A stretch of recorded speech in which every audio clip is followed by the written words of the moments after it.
You again.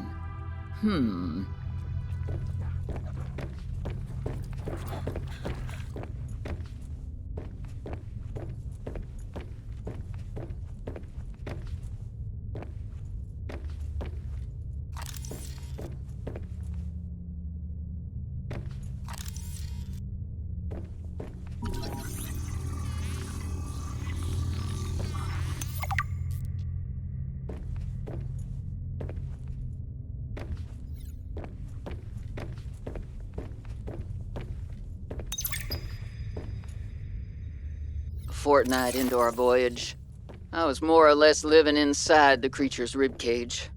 It meant shelter, and it meant food. The flesh was starting to rot. The stench was unlike anything I'd ever smelled. As we floated, the temperature dropped, and the rotten meat began to stiffen and freeze. Slowly, almost imperceptibly, the Reaper began to lose buoyancy. We sank a little each day. My sanctuary was becoming my tomb, and I was at the mercy of the current and the winds.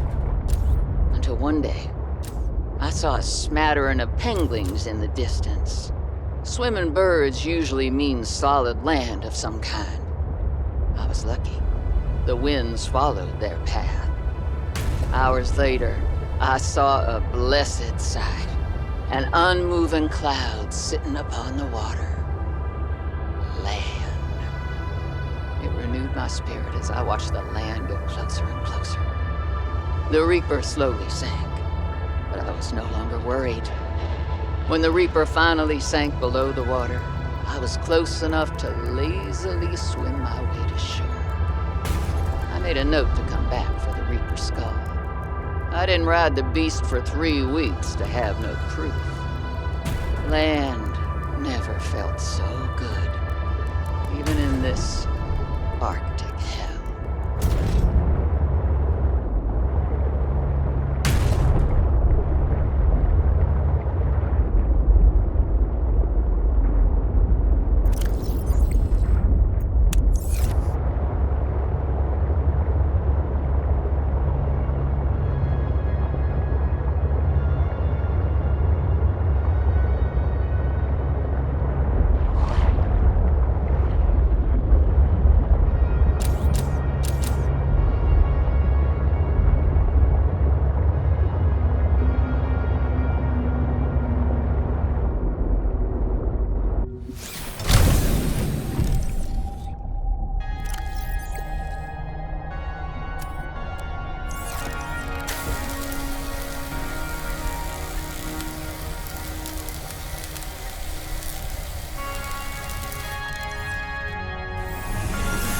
Welcome aboard, Captain.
Astronautical Soltrons Gulf vessel nearby.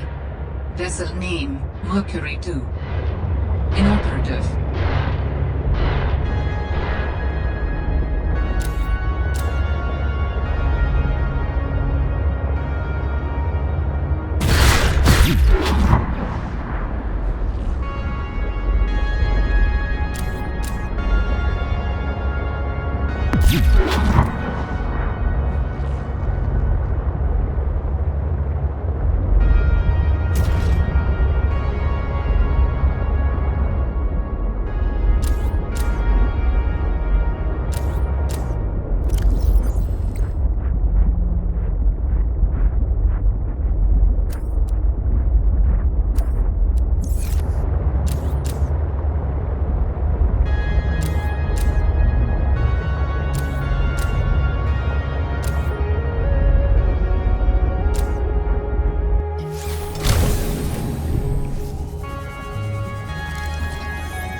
New creature discovered.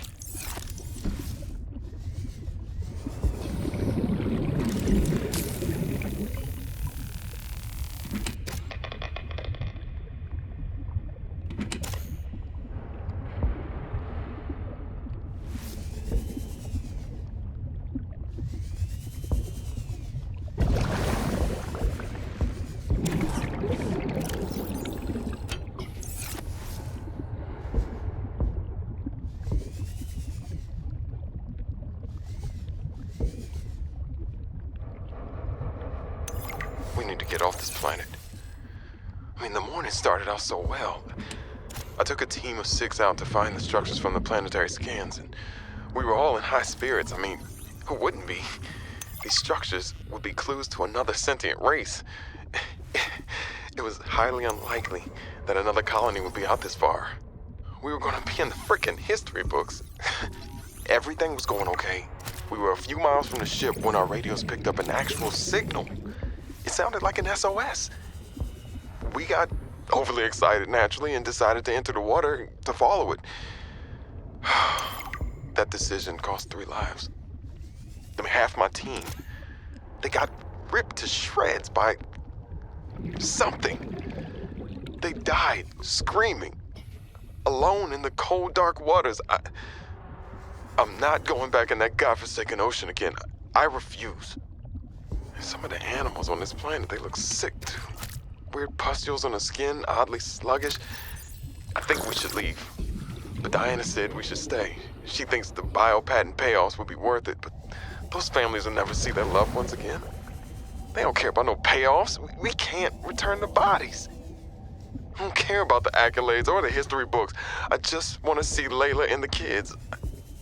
Man. I miss the smell of my wife's hair. The kids tackling me at the door again. That's all I want. To get out of here alive.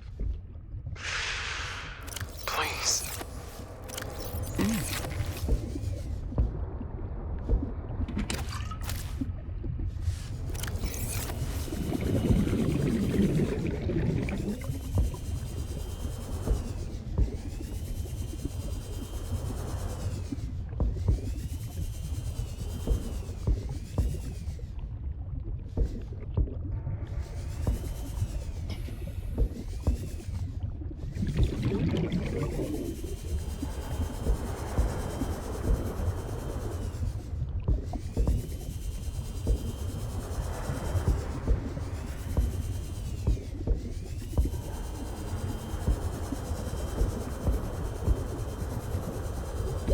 Warning, 30 seconds of oxygen remaining.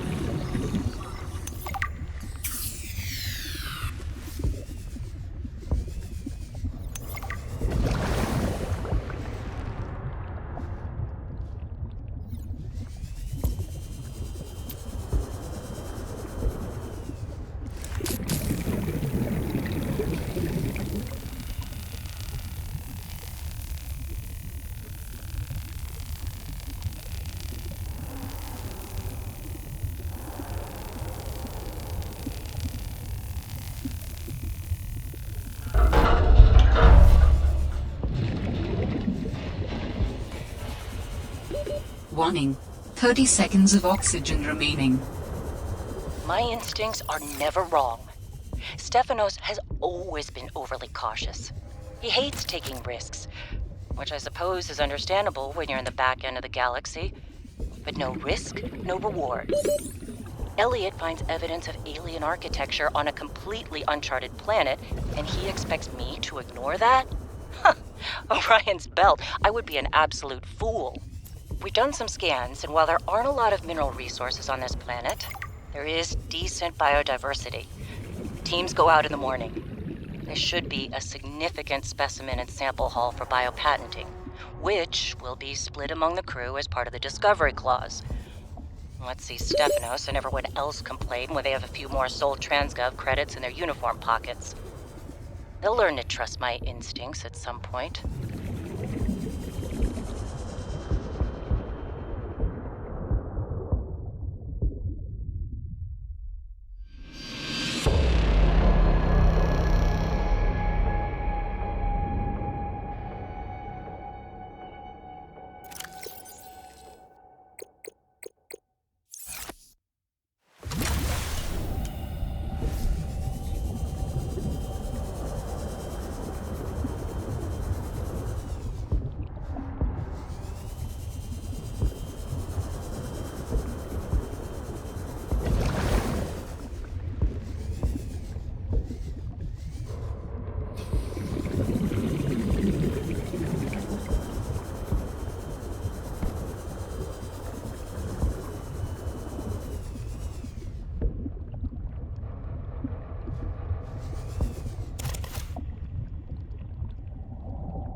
Welcome aboard, Captain.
Oh man, oh man, oh man. This is every xenolinguist's dream.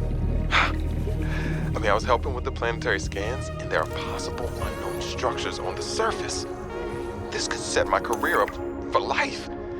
The images are a little degraded coming through the atmosphere, but it looks like intentional and complex architecture, which means civilization, and civilization means language.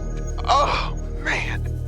And now most of the crew wants to get home. I understand that, but this could be a defining discovery. I'm definitely going to put a bug in Diana's ear about going to the surface so I can take a team to explore. I desperately hope this pans out. Oh, I can't wait till we get into communication range with Sol again. Layla and the kids would love to hear this. I mean, it's rough being away from them so long, but this might just make it worth it. I'll be able to give them so much more.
O'Brien's felt this all went sideways.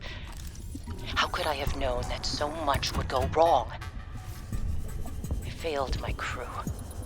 No, I don't fail. I didn't get into this position by being a failure.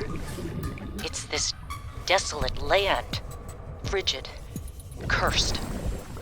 Between these tunneling creatures and the strange sickness that a few of the crew are showing symptoms of, we have to leave at first light tomorrow. We are prepping for a rapid takeoff. We can't take chances with the vibrations drawing the tunnelers, so we're skipping the systems check. Risky, but I have faith in myself and the crew of the Mercury. Landing this thing was practically a miracle, though. But we have to get out of here. Maybe the weapon is to keep people away, but if we leave, it'll let us go. I have to leave the quarantined crew in the cave behind. We will be back for them. But we can't risk an unknown infection spreading through the Mercury. We're packing survival kits for them, but there's only enough surplus for about 2 weeks. I'm telling them that we will come back. But I don't think I can land here safely. Twice. I hate this.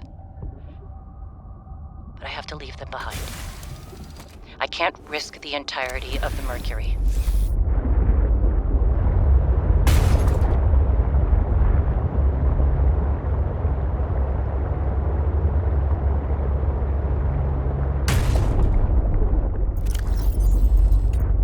I'm alive.